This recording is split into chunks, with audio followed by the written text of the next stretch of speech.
Participate in 3 meetings today.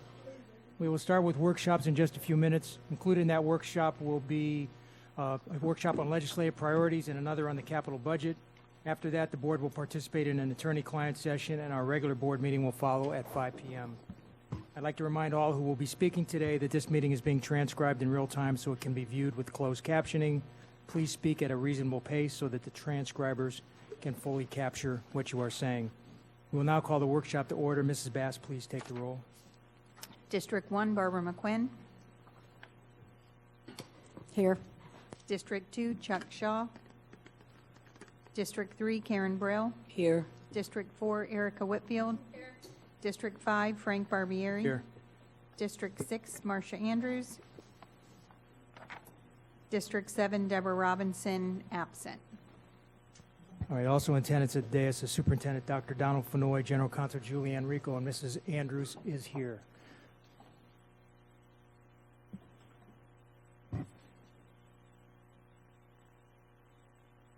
She's out of town. Oh, it's right here.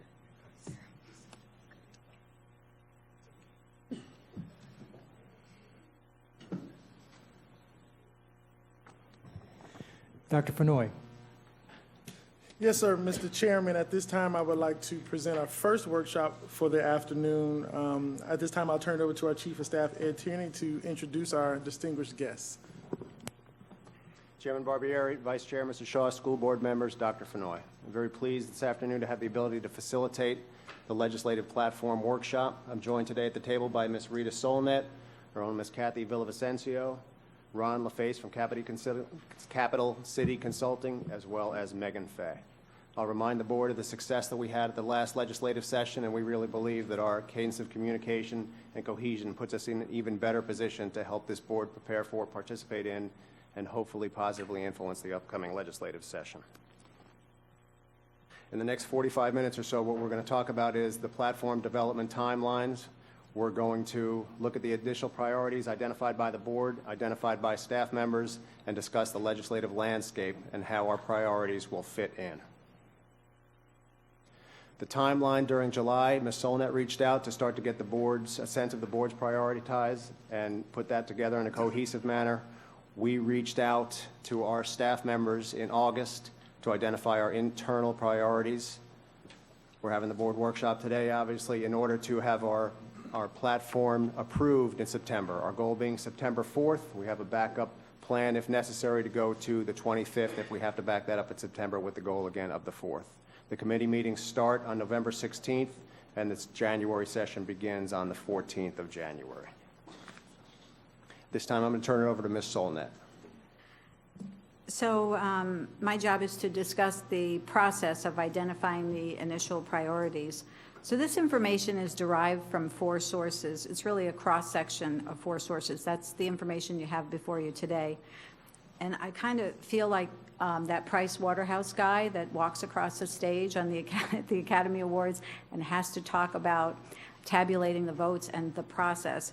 And he's quite boring, so I'll try not to be boring. So here are the 4 sources. Before I met with all of you, I attended the FSBA meeting in Tampa.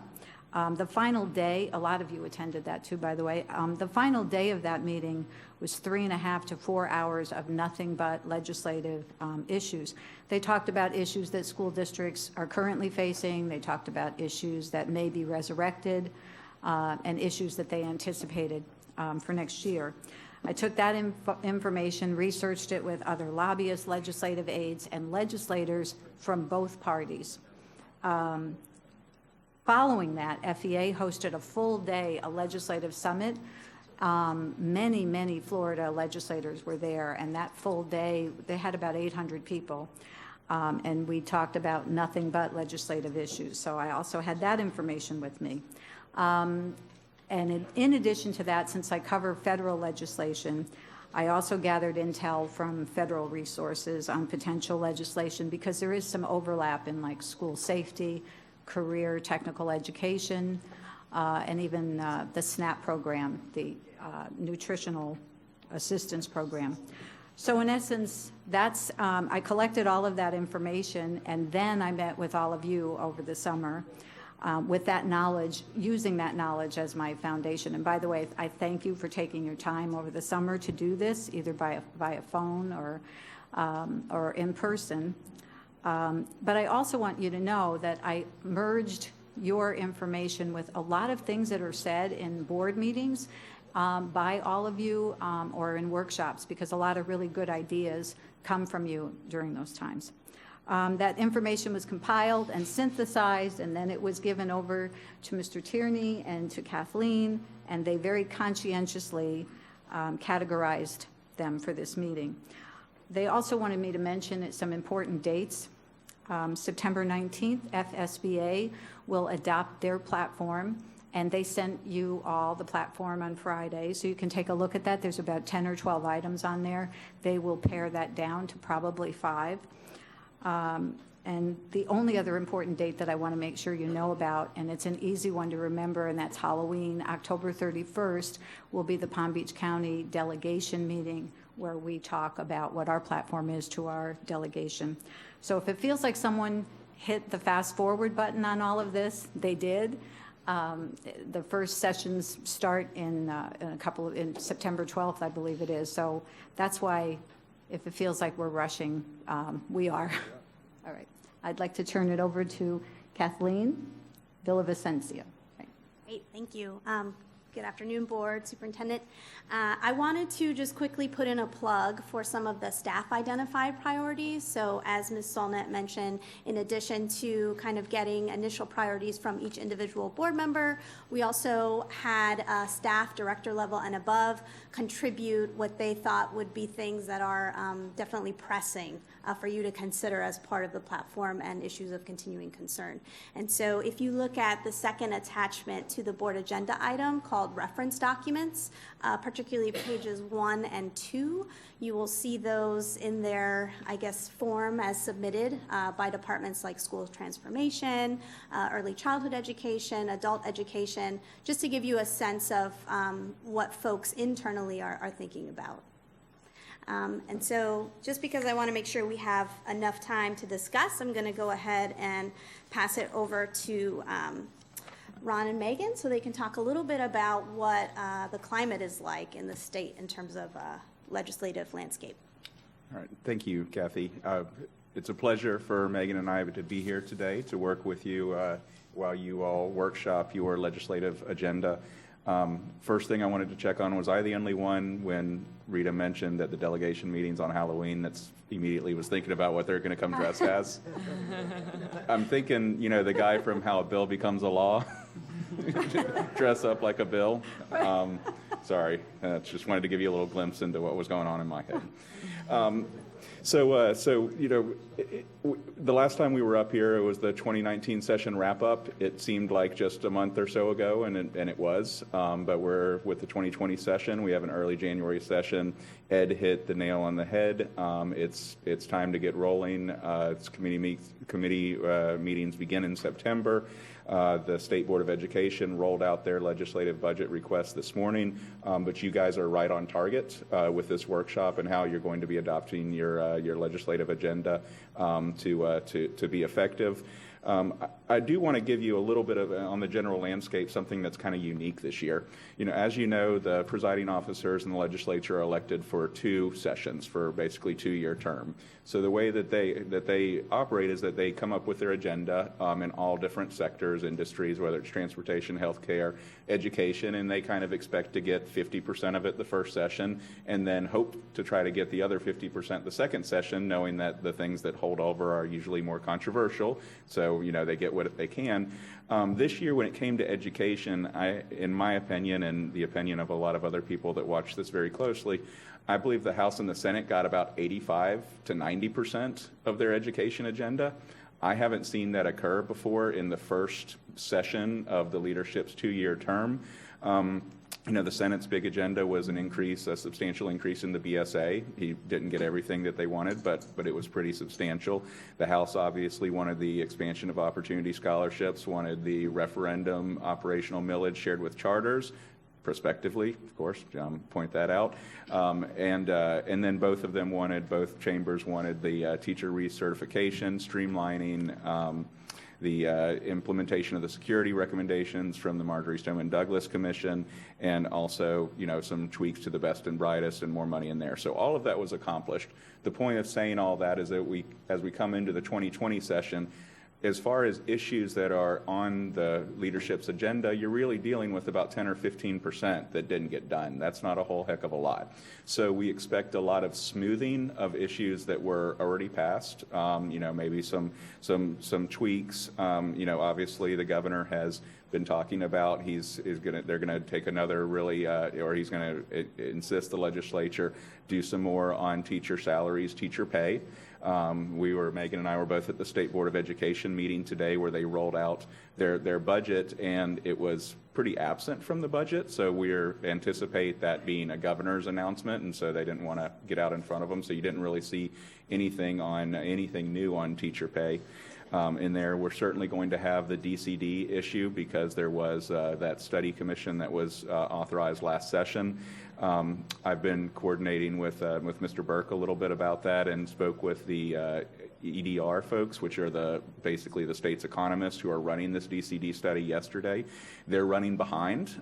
They've been working on the state revenue estimates and some other things that got them behind, so they are still working. We're going to see something by session time, but they are going to involve, and I specifically spoke about Mr. Burke, the finance officers in their discussions as they start to do runs, and so that will be something that we'll be participating in. There will be some more smoothing, and frankly, I think as long as all of us are around for the rest of our lives, there's going to be a bill on school security every single year.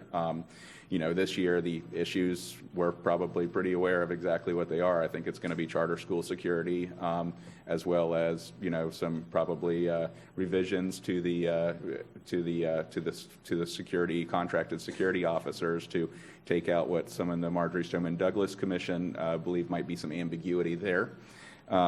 We also expect some alternative authorizer. I would say that in the 15% that's left undone, a large portion of that is on alternative authorizers for charter schools. There's really two main proposals that are out there that I expect to see and expect the proponents to try to move. One is to allow for the state to authorize high-performing charter schools and charter school systems. So the school district would not be involved in those types of charter authorizations, which also gives but those entities also have the ability to replicate under that statute. So, you can see what the implications would be there, as well as the bill allowing universities and colleges to authorize charter schools outside of just College-Gate charter schools, anything that meets a workforce need, and it wouldn't involve the school district at all, which you must do now for a college charter.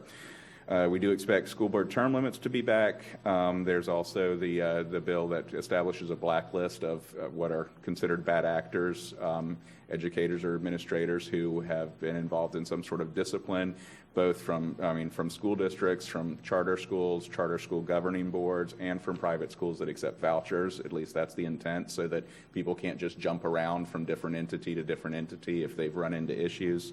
There is going to be the continuing standards review for math and English language arts to rid any resemblance of Common Core.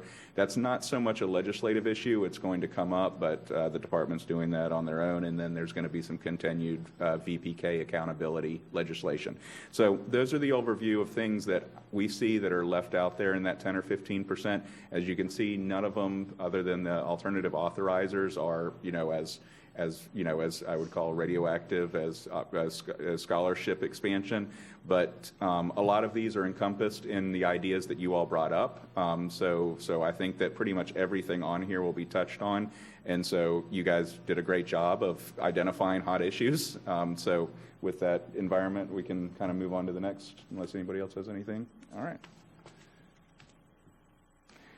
I think Rita somewhat covered this about how the priorities were identified. They're in no particular order or no particular prioritization, other than they've been raised by board members as things that you would like for discussion. And then the thought is that we would continue to have somewhat of a main platform, which are the issues that we really want to spend time and resources working on. We think that was very successful last year. We, from our perspective, I think accomplished everything that we needed to accomplish that way, but then also have kind of issues of continuing concern that we have interest in, and positions on, but they're not necessarily, what we're going to be day-to-day working on and day-to-day reporting back on. And then this is the first slide. It's one of two slides that has the issues that were identified by board members for discussion. What I would suggest might be the best way to approach this is because each of these bullet points under the buckets, and mainly the buckets were done by district staff in order to just kind of organize the issues that were brought up by the board. Maybe in each of these buckets, we start and look at each bullet point. And since each of these were raised by either one or more members, we did see a number of issues that were raised by multiple board members. If it's okay with you, Mr. Chairman, maybe we start at the bullet point, let the board member who has an interest in that talk about it a little bit, say, what that is, and then we can provide some whatever feedback we have to offer around it, and then the board can decide how it wants to handle it bullet point by bullet point, if that's okay. Sure, it's fine. So on the first one would be voluntary pre-kindergarten. Go ahead. Thank you, guys. That's awesome. This is wonderful, and I took a bunch of notes on everything you said, but I'm probably going to need to review all of it with you. I think this was very good, so thank you so much for coming all this way to talk to us.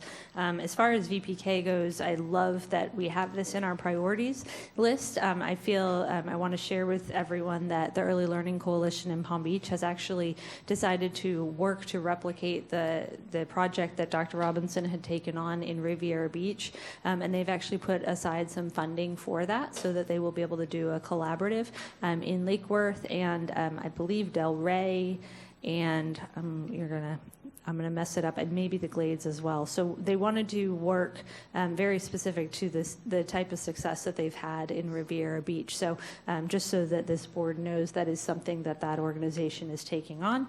And I think really the partnerships should be with all municipalities that would express an interest, specifically the ones that have our low 300 schools located in them. That's my priority area when I think about what is it that communities can do to help those schools. This is such a huge thing. So I think that would be wonderful if maybe we adjusted it just to say partnership with communities and municipalities as appropriate.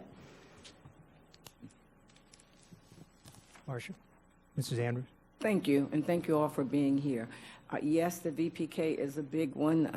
As I have worked with the Florida School Boards Association, it sometimes doesn't rise there to a big issue, but it is a big issue as we look at the full-day funding. So many schools are not able to offer it. So many parents are really concerned that their children can't get there. And so we've got to figure out a way like we did last year, even though it may not be a big issue somewhere else, how we actually make it a big issue, because it truly is a big issue, and making sure we start with these little ones so that they can be able to be successful. And it should be an issue everywhere, but every time I bring this up, as I'm moving around representing this board, it never makes the cut. So we have to kind of keep working this one. Ms. Breaux? Thank you, and I apologize for my voice. I was going to try not to speak. But something that it didn't really go on my radar when I spoke to Ms. Solnit, and I want to ask you if you think there is an opportunity at the legislature to readdress this. As you know, the legislature voted to end the use of concordant scores for students to be able to get a standard diploma, which is going to have a huge impact on our ESC population, our ELL population, and more, where SAT scores and ACT scores will no longer be accepted for them to be able to graduate. The current schedule has those concordant scores sunsetting the use of them in 2022. So I just want to put that out there. I know we didn't discuss this as a board, but if you think there's an opportunity, I think it's really critical for us to bring this back, because it's going to impact students all across the board, and it really is frightening to me that this would pigeonhole them into the FSA. Mrs. Andrews? And we got a reprieve at the last time this was brought up, but it's coming back again. Now, this is one that I think, as we work with our partners across the state, that will resonate, because it had resonated with them. So it's a big one, because a lot of children will be left behind if we don't get this one right up at the top. That's a big one. Ms. Brill? And just as a point of clarification, it is sunsetting, so we do need to make it a priority, because this is the last year that they'll be able to use those. So I would hope we could get agreement from the board to put that on our list of priorities and also bring it to the FSBA. Ron? I'll start first on the concordant scores and then come back to the early learning or VPK comments. Absolutely. I think that's something that if the board would like that as a priority on their agenda, we can put it there, and it's valid and timely. I don't think that there's a real push to remove the ability to use these. I do think that they want to make sure that they look at them every couple of years and make sure that the coordinate scores continue to be valid based on, study, because they do have to do a study each time that they say, the ACT or SAT is equal to the same as the FSA. And I think that is something that's why that sunset is there, so that people are looking at it. But we have seen times where sunsets have been put into place and then nobody paid any attention to them, and then 6 months later everybody's looking at each other going, "Holy cow, what'd we do?"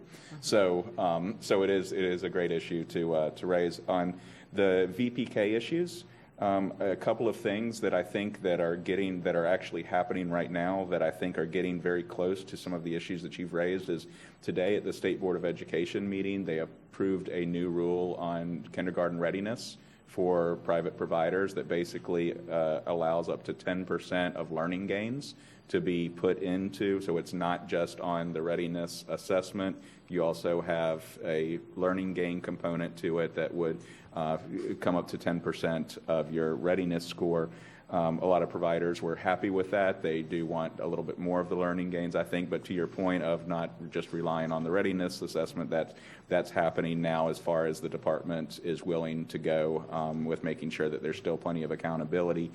In the LBR that was released by the State Board, they do a 2% increase in VPK but it's just funded at a half day. But as they do increases, then it increases the amount of money that a full day would take. So it is very relevant. I frankly don't see that there is a large interest or move for funding an entire day at this point. I think the focus is from the policymakers and the legislature, let's get more accountability and things more right in the half day. But the governor himself is singularly focused on this. I think, what was it, 58% of students were ready for kindergarten statewide. So that's why you're seeing a 2% increase, and then some more of these accountability provisions. So along those lines, I think that it's, if the board wants to continue this on the agenda, we can work on some of the wording around what I think you're trying to get at, but also being able to keep in light what's happening as well outside of the legislature. But there will be a VPK bill next session, so it will be helpful to have that on our agenda. So, Ron, let me ask you a question. So we have 19 different items that are on these 2 pages. So if we're going to decide we want what's typically what we put, how many do we put forward from the district? 2 pages is, whatever you all want to do. What I've found the most helpful is kind of what we did last year, where we did have buckets, and then we had a couple of priority items under the buckets.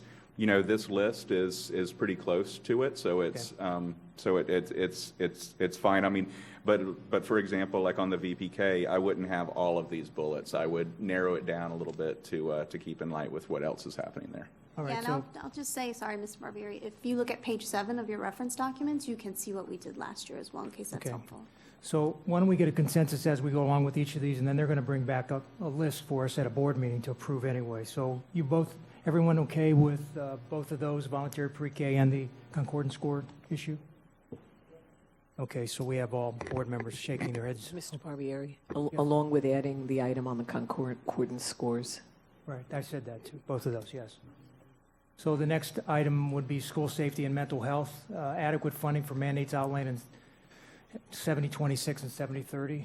I don't think there's any issue with any of us on that one, so. No, I think it's, absolutely needs to be front and center. In the LBR today from the State Board of Education, they did provide a $25 million increase in mental health in the allocation statewide, so they are also pushing the increase. They didn't have any additional funding for school security, but the goal of the state board, and this is just helpful, I think, for everybody to hear, Kathy and I were talking about it today, is on mental health counselors or professionals. The statewide average is 1 to 650. They're trying to get it to 1 to 250. And so I think just from our back of the napkin math here in the district, we're still well below that. We're probably driving the state average down a little bit with all of the counselors that we're doing here. But that's the outlook, and so I think it's a great item. Mrs. Whitfield? I just wanted to ask a question about the safe school officer at each charter school. Has there been any discussion about, kind of the ability to put a whole person in a school with a very few number of children? Is that something that's being discussed at the state level, or is it going to be, do you think? I mean, even if we were the ones paying for it, the balance seems like a lot of... That is going to be the big discussion on security, is how do we deal with charter school security? Then that's certainly going to be one of the questions, along with 2 pages of other ones that are raised in the way that this has been rolled out this year, and the way that the districts have had to intervene on behalf of the charters. So, Mrs. Andrews? Thank you, and that's an everybody issue, so we'll be on that for many, many years to come. But I just want to go back to that concordance again, because it was everybody was frightened, and I know that, we think that maybe the powers to be may not do it and da-da-da-da, but we have to come up with some way to make sure that we're at the table. I don't know if it's the State Board of Education, whoever the last person is that would actually decide whether to go with that or not. But it was a big deal. Everybody from all of the districts worried to death about it. And yes, it's going to come back again. And I just want to make sure that whatever the process is, that we have our ducks in a row with the legislature or whoever else that makes that decision way before this timeline, that we're all at the table. So I just really want you to know a lot of children will be left behind. I can't repeat that more than anything. It was a big deal, and it's still a big deal. All right, so is everyone okay with the items under bucket, school safety and mental health? Okay, so we're under charter schools. Let me just ask a question, Ron. It seems to me that, it's more and more that they want more and more authorizers, and wouldn't we be better off just to ask the state to take all the charter schools and put them under state authority, so that we can get rid of our charter department and we don't have to do any of the, we don't have to do any of this. I mean, it's senseless. Do they expect us now to oversee the ones that are provided, that are authorized by state colleges and universities, as well as, is that going to be on us? They're going to be approving all of these, and the school district has to review all of this and make sure they're complying with their charters. Why don't we just suggest to them, you take them all and just you authorize them and you keep them under control, and if you have an F charter school, you figure out a way to deal with it, and we're done with it. Why don't we just take that position instead of trying to fight it piece by piece? Just say, take them all and deal with them. To your question of who would control them under the legislation, the way that all of the proposals have been set up is the authorizer would be the overseer. And so if the state authorized a high-performing charter school, they would be the one that would contract with them, and they would be the one that would be responsible for them. The same with the universities and the colleges. The policy decision of whether you would want to continue to oversee the charter schools that you see is really a board decision. I mean, if that's the position that the board would want to take, that's certainly something that we could take back.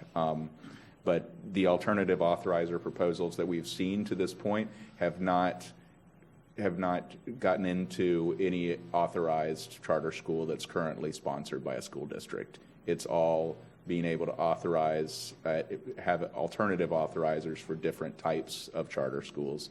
that the argument has been made that are more unique than what a school district would be looking at. So, for example, the alternative authorizer for the universities are focused on workforce needs in the region of the university. So it's larger than the school district is the argument for it. For the alternative authorizers for the high-performing charter schools is more of a argument that, well, under the law, the school district really can't say no today, so we're just going to streamline it. So that's kind of the best answer I can give you, Mr. Barbieri. Mr. Superintendent. Ron, excuse me, you made a statement earlier around charter schools, and I think you said charter districts or networks. Could you expand on that a little bit more? There's two definitions when it comes to charter schools that are high-performing. There's a high-performing charter school, and there's a high-performing charter system. And that's a statutory term that I was referring to, and it's got a definition in statute. Off the top of my head, I think it's something that you have 2 or 3. Yeah, it's a network of charter schools Right. that are all run kind of by the same entity, essentially. But you're meeting the quality criteria for the designation of high-performing, similar to what a district does to be a high-performing school district. Is the same concept applied to charter schools. So is there a limit on the number of schools that a charter system could have? There's not, I'm unsure. no. And the way that the law is set up is that when a high-performing charter system comes to a school district, it's somewhat of a ministerial action for their approval rather than the normal charter school sponsorship application. They set up a different process where the argument being that school districts under the law, if a high-performing charter school or high-performing charter system came to a school district, there's no room for a denial to occur, so let's just streamline it and let the state do it.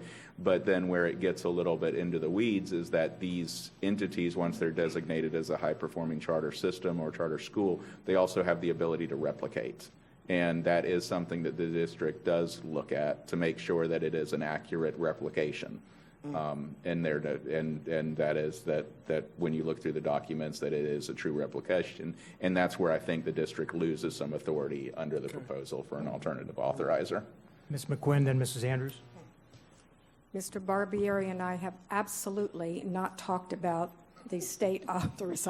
We have not violated sunshine in any way, but it's been on my list for some time that with the charter school movement obviously growing and clearly supported at the state level,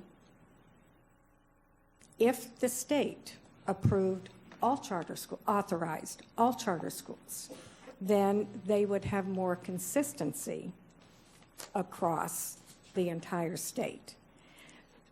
So in my mind, then we don't have to have every school district with a charter school department. We don't have to have every district in the state and the charter schools spending incredible amounts of money on lawsuits. So never have we had this discussion, but I'm relatively new to the board with the challenges that have been presented in the past. And so I don't have a history with that. So sitting back and taking the big picture, it is foolish for every district to do this. Mrs. Andrews and Ms. Brew. Thank you. And as I've been traveling around a little bit, the conversation about the authorizers being different from the regular district school, it's been around for a long time. If you look across the country, you've got some states that have just actually done what we're talking about, and some of the colleges and universities are actually authorized. It's just depending on where you are. I would like to see us get some history about that, because I did hear about it and I saw it, and it was a presentation that was very interesting. And so I think we need to be a part of that conversation because we are going there. So as a result, since I think it's going to be a conversation the state's going to be talking about, I'd like for us to be able to talk about what's happening at the national level. Maybe the Council of Great City Schools and some others might be able to give us a profile of what's going on in relation to this, the authorizers of the charters, so that we can know what's happening in the United States of America and not just for the state of Florida, if someone would be willing to do that for us. Thank you. And one, as a part of this discussion, one point that my colleague Megan so thankfully pointed out to me that I didn't recall immediately that I think is important. If there was to be a policy by the board that you did not want to be in the business of authorizing charter schools, it would probably could not be driven by state law. It would have to be presented as an option to school boards because there is a constitutional amendment that school districts are the sole authorizer of schools, and that's why these have to be alternative authorizers.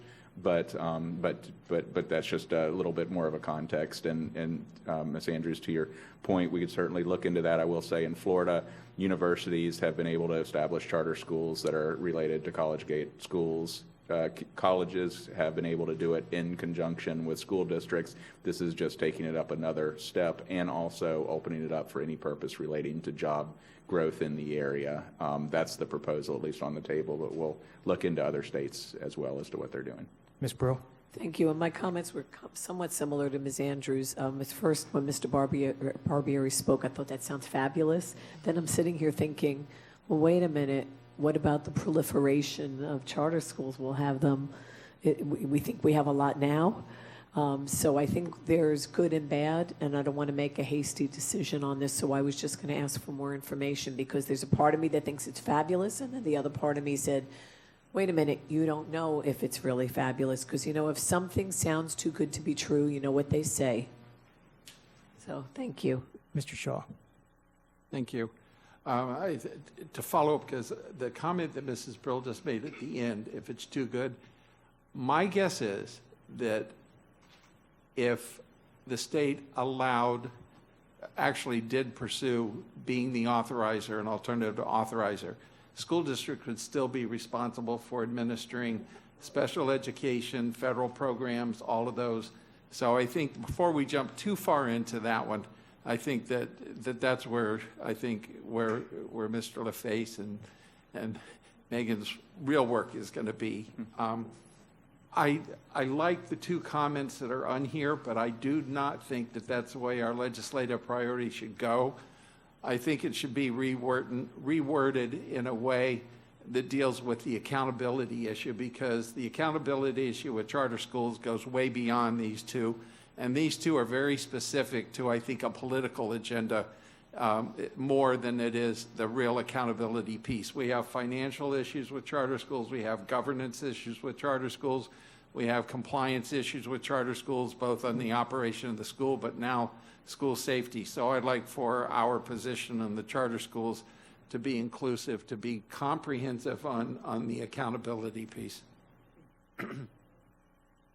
I agree with Mr. Shaw. I mean, we should probably, accountability, especially now we have the security issues involved, so we have to make sure that, you know, we're looking at that. And I don't know how we rectify this, but, I mean, the superintendent said to me, you know, if we give up our right to do it, we have no control. But do we really have any control now? I mean, if it's a high-performing system, they can come in here and they can, all we can do is say, well, that school that you're trying to replicate is not a high-performing school, but that's already been decided, hasn't it? So, I mean, what authority do we have now to stop it from proliferating? So whatever we could give away, I still think we should give away. And if we have to keep some of the stuff, then we keep some of it. But, I mean, it's senseless for us to have authority to oversee charter school operations when we really don't have the ability to make them account for everything they're doing on their campuses. So, you know, it's something we should look at, you know, I think. Mrs. McQuinn? Okay, so I don't want to beat a dead horse, and I'm not asking anyone to make any kind of commitment now, but I don't want to give up for long-term discussion the idea of us not authorizing charter schools other than conversion charters. That's a whole different point.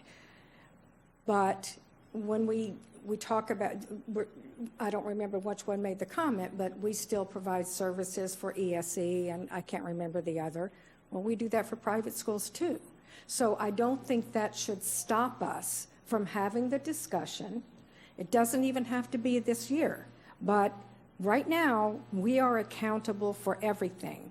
It appears that Palm Beach County in particular has somewhat of a negative reputation regarding charter schools, when from my view, we have bent over backwards to make sure that our charter school students are safe and well-educated. So I just don't want to end the discussion forever, please. All right, thank you. Superintendent says that's fair, so we'll bringing it back. Oh. You have to whisper a little lower if you don't want me to repeat it. Workforce, teacher certification. And Mr. Chairman, in the, to move this along a little bit, I can just on the front end make a few comments about this. Okay. The reciprocity issue is one that actually gets into another concordant score type issue. That's something that we're going to need to research a little bit more and see what other states have certification exams similar to ours. The increased length of time to pass the test, that was accomplished last session. We did give teachers another 2 years, the same length of time they have for their temporary certificate to pass the exam. And then the decreased processing wait times and test fees, that's been a priority of the department. And as of 2 weeks ago, I think May, they've worked through the backlog and they're down to applications being acted on within the 90-day window. If the 90-day window is too long, it's a statutory one. We can certainly take a look at that. But they're approving now. They're approving applications within the time that the law says it. So the point of that is that those first issues have pretty well been accomplished. We'll research the reciprocity. The retired teachers returning to the classroom was something that Megan and I took on with full steam last session because this issue's been around. It's been a no-brainer. Why can't somebody who's retired come back to the classroom if they want to volunteer? And it never seemed to get any traction. We couldn't figure that out. So we peeled away the layers of the onion. This is all about the tax-exempt status of the Florida retirement system. They're concerned that if you allow teachers to come back within 1 month, that the federal government will say the Florida retirement system is no longer tax exempt because it's not a bona fide split. The problem is that we have chairmen who oversee the FRS who have zero tolerance for risk when it relates to the tax exempt status. The only way to get assurance that the tax exempt status will not be in jeopardy is to get what's called a private letter ruling from the IRS saying if you do this, it will not put your tax exempt. And everybody believes that the IRS wouldn't say if you let teachers come back because you have a teacher shortage, 30 days after they retire, it won't jeopardize your tax exempt status. Problem is the IRS will not issue a letter unless you change the law first. So it is a complete catch-22 that the Florida has to change the law, which would put them in theoretic jeopardy in order to get a letter from the IRS saying their law change would not put them in jeopardy. We've suggested options to this of just put it into law and sunset it 1 year so that you can ask the IRS for the letter, and there's been no willingness to take that risk. That's what's going on with this issue. We can continue to work on it, but frankly, until there's a new state affairs chairman who maybe doesn't see this as he put it, if it's got a 0.0000001% risk, I'm not going to do it. And maybe the next chairman would say, hey, I'm fine with 5% risk. Let's do it and ask him for the letter. But that's what's holding this issue up. Okay. All right. Takes us to the next page. Funding. So I do think it's important to point out here that today in the legislative budget request from the state board, they did include a $50 BSA increase. And why that's important is because when we say, unfunded mandates for Holocaust education and fusion curriculum, school safety and mental health, the response is, well, that's what the $50 BSA is for. When we give you an increase, it's to cover, some of the things that we're also telling you to do.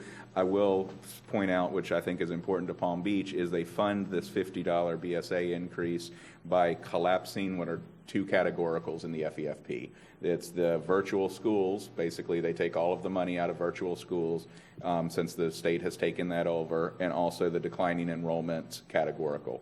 So to Palm Beach, because we got neither of those categorical funds at all, this is a true $50 per student BSA increase to some districts who were getting some of that money, if they were in declining enrollment, then it would be kind of an offset because they're losing money here, but then they're gaining money here.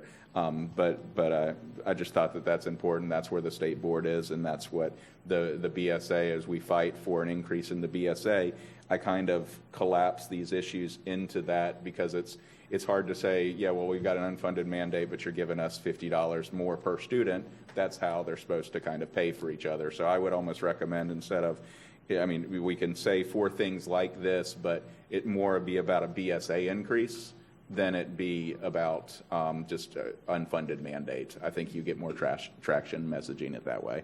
Okay, everybody okay with that? Okay. Okay. Increase funding for transportation ESE special ed students.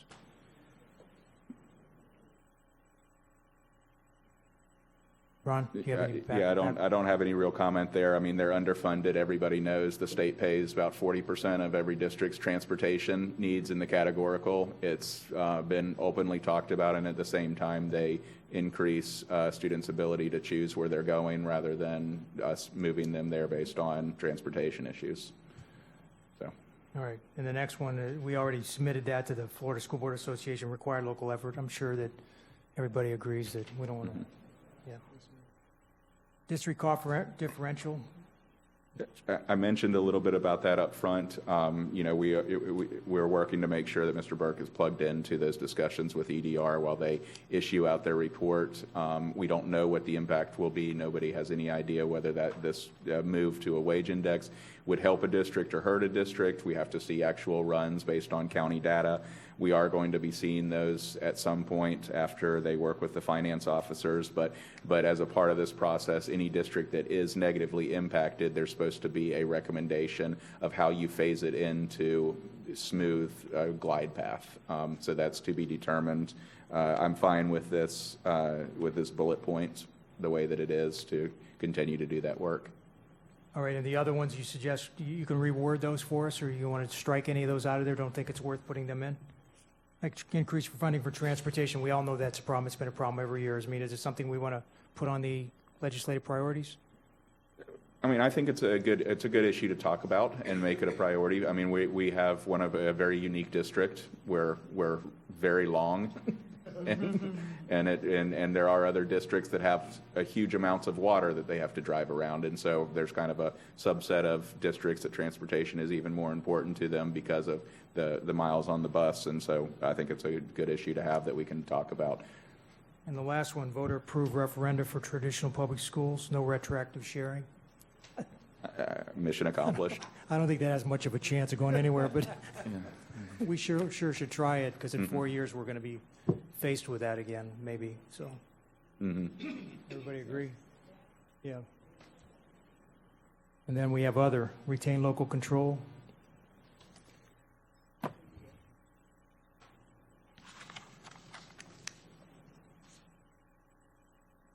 School board term limits and school board member salaries.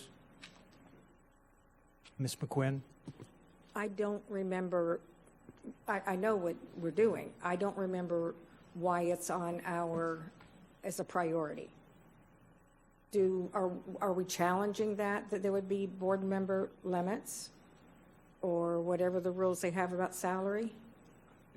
There are 2 issues out there. There is a constitutional proposal that goes through the legislature. It needs 2/3 in order to get on the ballot, that was generated by the House, that would put term limits on school board members. It failed last year.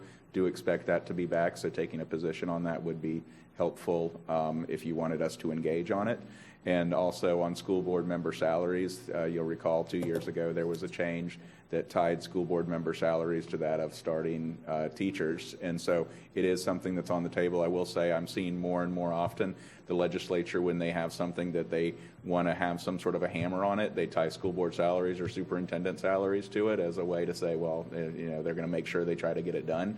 So it is kind of a go-to issue. So it, you know, now at the same time, I don't know if I necessarily need it on the priorities in order to know that it's something that I should be working on.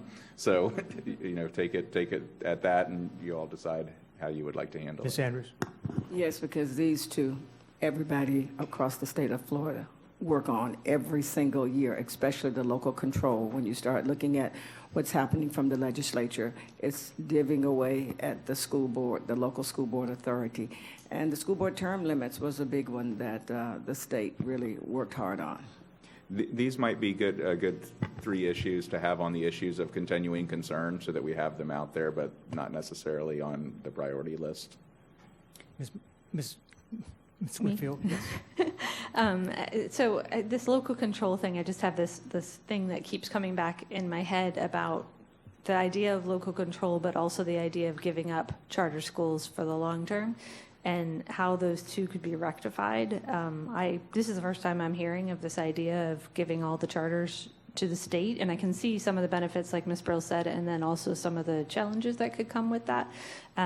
So I need to spend some more time thinking about that, but to me, the idea of local control is so important because having school boards means something, right? So we have a purpose, and I think that's what we've been fighting for when we talk about charters, is you wanted to create schools that we don't have a say in, yet you give us all these jobs to do related to them.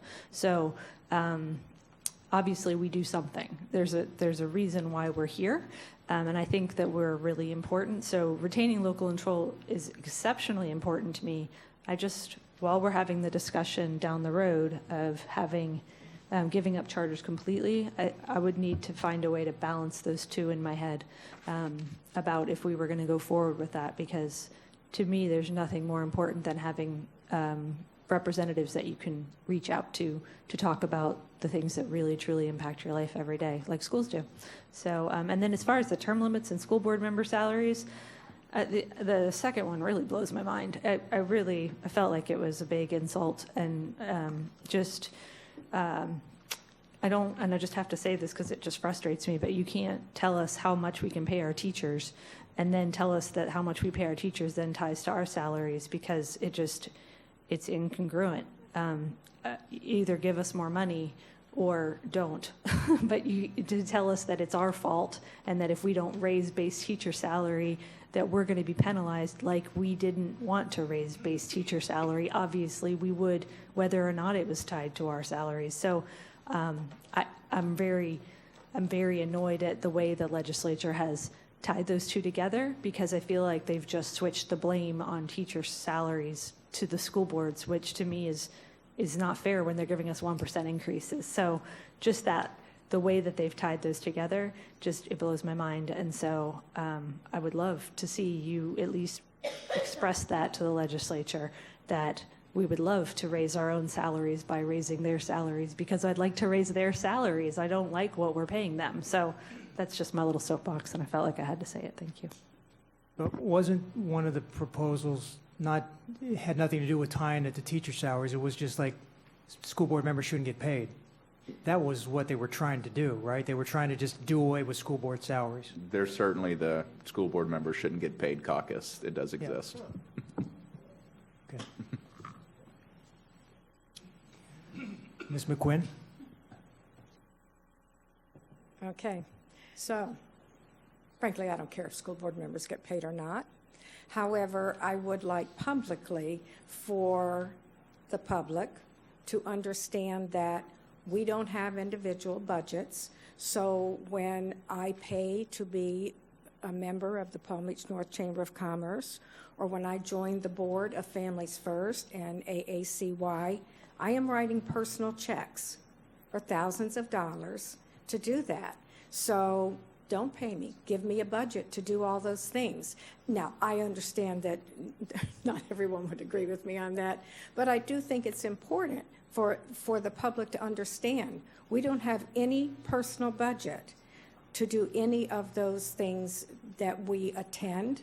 We personally pay for all of those things. So if I can be reimbursed for that, I'm good with it. And I will point out that, this Governor DeSantis, at least in the last 3 months, has been talking more about teacher compensation. Whether that means salary bonuses, we yet to see, but he's very serious about it. When I've seen him, at least since he's been in office, serious about something, I've enjoyed his proposals. So, who knows what this looks like. The term, if there is a serious teacher compensation increase from Tallahassee, they might look at this and untie them because it's raised. I mean, so we'll continue to take a look at it, and I understand all of your comments for sure. Ms. McQuinn? So again, I'm waking up because this is really good. I was awake all along. Okay, teacher salaries. This is the same state level who tried to take our referendum money away from money that we raised for our teachers. So just pointing out the incongruity of that thinking. Ms. McQuinn, the superintendent says, I'm rubbing off on you. I don't know if that's good or bad. Scheduling flexibility, holidays allowable by the state, number of instructional hours per semester. Ms. Brill? Thank you. So that came up because of the whole conversation about the calendar. I would like to suggest that we be a little more proactive than just putting this on our legislative priorities, and ask that we work with one of our representatives and give them the language for a proposed bill, because it's not going to go anywhere just by putting it in our priorities. So, I've heard this over and over again by people up in Tallahassee, that if you want us to do something differently, present the bill to us. So I would like to ask that we do that. Other comments? Everybody's good on that one. Mr. Chairman, I do want to make sure that I understand exactly what the bill is to say. Right now, as the minimum requirements for the FEFP is to have no more than 6 paid holidays. Would we like the language to allow for more paid holidays, or is there a certain number? If I may suggest, Mr. Chair, Ms. Solnit sat in our meeting when we were debating that, so she might be able to get with you on what we were talking about, because what happens is it's impacting us in terms of our start date. So, you can come back to us with it, but rather than get into a detailed conversation now, I think from that meeting, staff, certainly Mr. Tierney, will be able to help you with that. Fair enough. Thank you. Mrs. Andrews? Okay, she's waiting for the next one. Go ahead, Mrs. Andrews. Grants for Belgrade Area Career and Tech Program. And this is an area where you've done absolutely fabulous. It's almost like Mrs. Brill says, just continue to be proactive. And for the years that we've actually been working with the legislature to get the monies for our Glades career programs at West Tech, you have done that work, and we have been successful. So I don't know if we had it as a priority before. We just did the work, and we made an effort to make sure we educated our legislators, as well as getting those to write a bill, just like Mrs. Brill is talking about, to get something done. So we want to continue this, because we still have a long way to go as we work toward having programs available for our children and our adults in the vocational arena. And this is an area that the governor really likes. Thank you. And I would like to point out that last week, the state released a new grant program for grants for expanding or creating new apprenticeship programs at technical and career centers. $10 million is a part of the grant program. Everybody's going to be going after it. We are sharing that with the district, and if it is something that West Tech would like to pursue, we will certainly help out during the selection process. Yes. I assumed that would be the reaction. Mr. Shaw? That's an interesting one, and I think the answer when Marcia said yes, Fred Barge, who's our director of adult ed, is already working with CareerSource on that grant application. So I see Mr. Oswald saying yes. So I think they've already jumped into that one. Mr. Superintendent? Yes, because Dr. Robinson isn't with us today, I would like for Ms. Salznet and Ed to follow up with her to see if I know that we had some requests last year, and so we want to make sure that her input is given as well, if you don't mind. All right, is there anything else before we move on to the next one? So the next slide indicates who's taking this hit. Mr. Tierney? Yeah, so I'd like to thank Ms. Solnit for her time, thank Ron and Megan for traveling here. We're going to draft our platform based on this discussion. That draft will be ready early next week with the goal of voting on our platform September 4th and a backup plan of September 25th. Okay. Any other comments from the board members? Okay, we'll move on to the next. Sorry, Ms. Brew? Well, I think I can speak on all of our behalfs. We've said it before, but I think we really have a fabulous team. We finally fine-tuned it. It's a great work together, having you up in Tallahassee, having you down here, everybody working together. So I think I'm speaking on behalf of all of us that fabulous work, and thank you so much. Mrs. Andrews? And we have Ms. Solnet in Washington, D.C. All right, Mr. Superintendent, you want to move to the next workshop? Yes, sir, Mr. Chairman, at this time I would have our award-winning Chief